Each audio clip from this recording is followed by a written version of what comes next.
In welchem Stadtteil sollte meine Unterkunft sein, wenn ich nach Seoul fahre? Diese Frage haben wir schon sehr, sehr oft gestellt bekommen und deshalb wollen wir euch in diesem Video erzählen, welche Stadtteile die besten sind, um in Seoul Urlaub zu machen.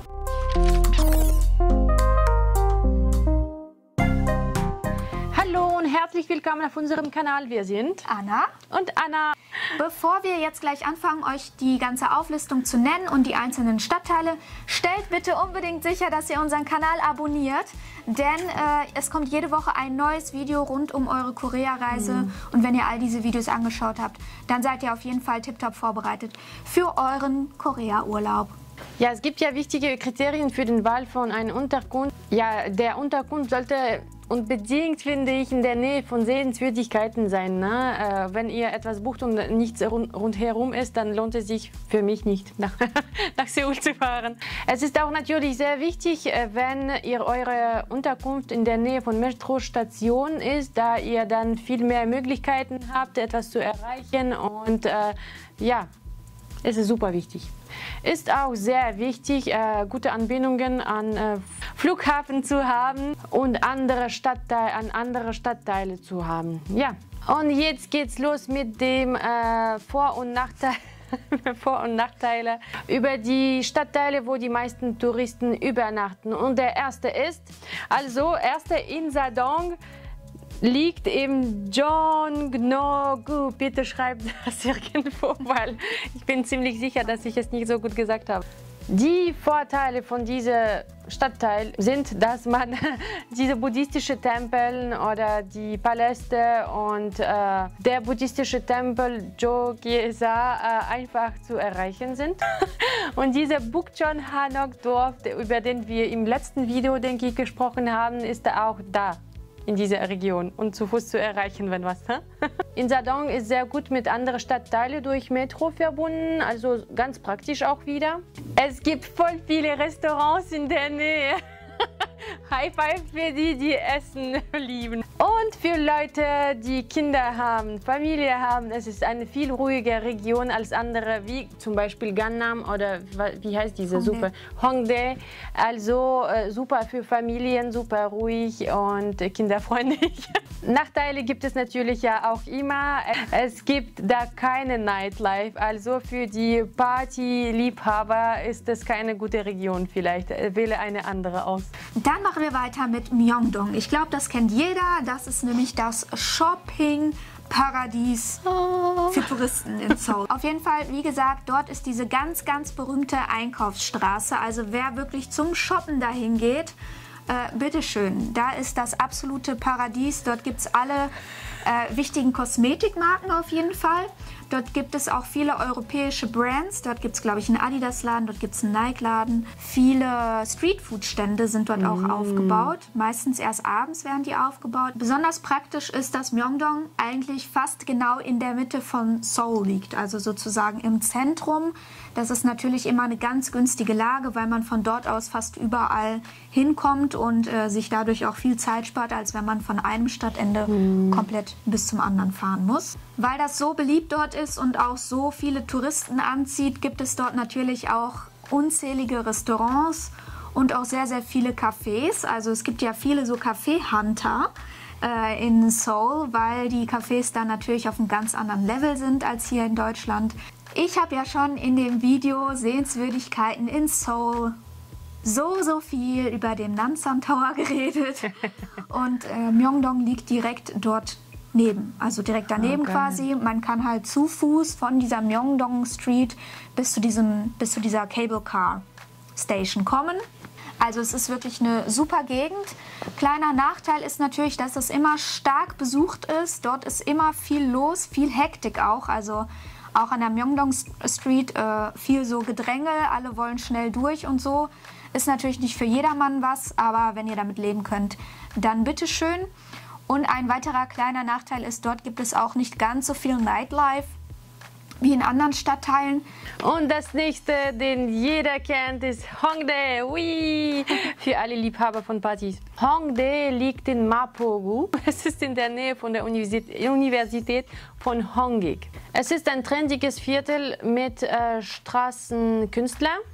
Also ich kann euch hier gleich mal ein paar Videos einblenden. Da sind halt diese K-Pop-Cover-Groups, die dann draußen auftreten und singen und tanzen.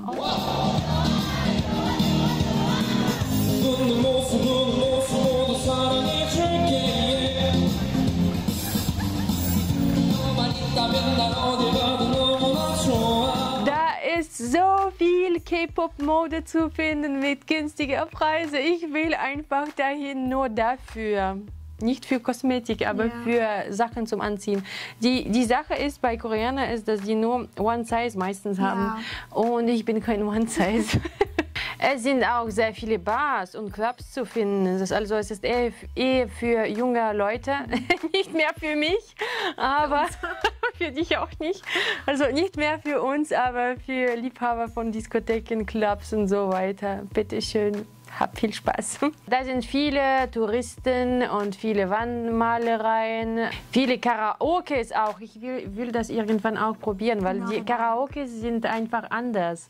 Da ist auch eine Zugverbindung zwischen der Incheon Airport und der Hongik University. Ohne Umsteig dauert es 50 Minuten ungefähr vom Flughafen bis zu dieser Station. Genau, also das ist eine Direktverbindung, ihr müsst da nicht umsteigen. Die Nachteile von dieser Region ist, dass es sehr laut ist in der Nacht und wir sind Leute, die schlafen möchten. Und da sind auch sehr viele betrunkene Leute am Abend. Wer also wie ich Angst hat von betrunkenen Leuten, einfach nicht dahin fahren. Und nächste, den alle kennen wegen der Song Gangnam Style, ist Gangnam. Der liegt in Gangnam-gu. Da sind sehr viele Einkaufsmöglichkeiten und alle verschiedene Marken sind da. Also für Shopping-Liebhaber, aber die viel Geld haben, ihr könnt da shoppen gehen. Der COEX Mall, für die das kennen, ich kenne das überhaupt nicht. Also da liegt es und es ist ein unterirdisches Einkaufsmall. So ein Einkaufscenter einfach. Warst du da? Ihr könnt da shoppen in Gangnam Station. Da sind voll viele koreanische Bekleidung, ist das meistens. Für sehr günstige Preise, da wäre ich gewesen, anstatt dieser COEX Mall. Viele Discos und Bars sind da zu finden. Das sind mehr Bars, die so gehoben sind. Ich wäre da nie gewesen. Ich auch nicht, also das wäre gar nichts für mich. Die Nachteile, ich dachte, das wäre schon aus. Die Nachteile von Gangnam sind natürlich, dass das sehr stark besucht ist. Und Gangnam ist ja sehr weit weg von Sehenswürdigkeiten, die man typisch besucht, wenn man als Tourist kommt. Den nächsten Stadtteil werden auch alle von euch kennen. Es ist Itaewon, so wie in Itaewon Class. Und das Ganze liegt im Yongsan-gu. Itaewon ist ja eine sehr internationale Gegend in Korea und dort wird auch sehr viel Englisch gesprochen. Also schon auf der Straße merkt ihr, dass dort viele Ausländer sind.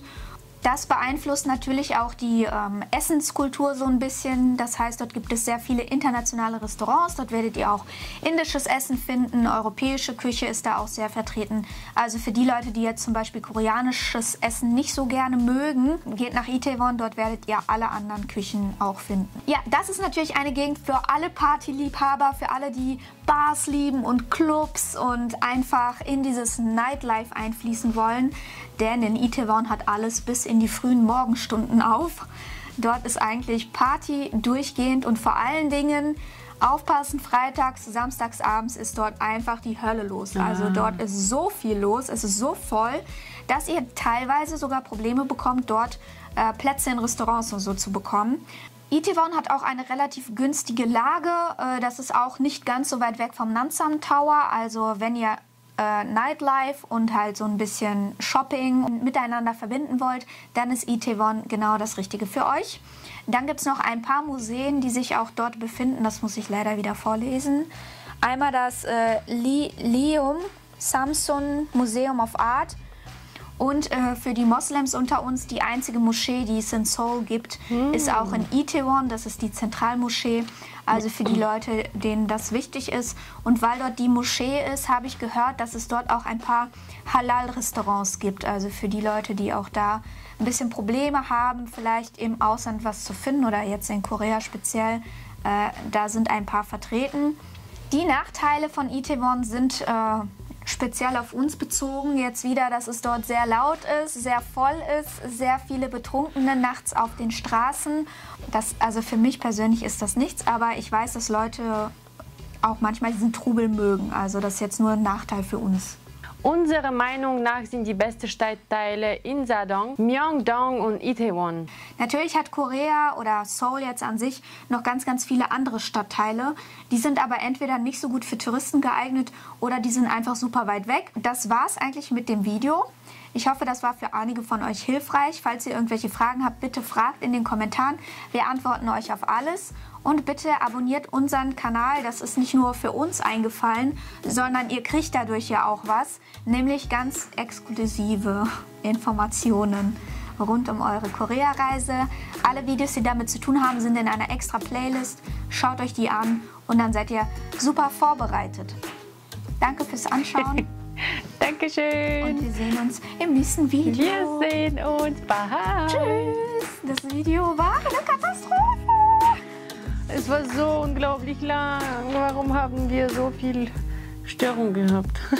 Keine Ahnung. Wir sollen das wirklich irgendwie sammeln und irgendwann ein Video machen mit alle Outtakes, wo wir gestört wurden. Ja, Leute, es ist nicht so einfach, wie es aussieht.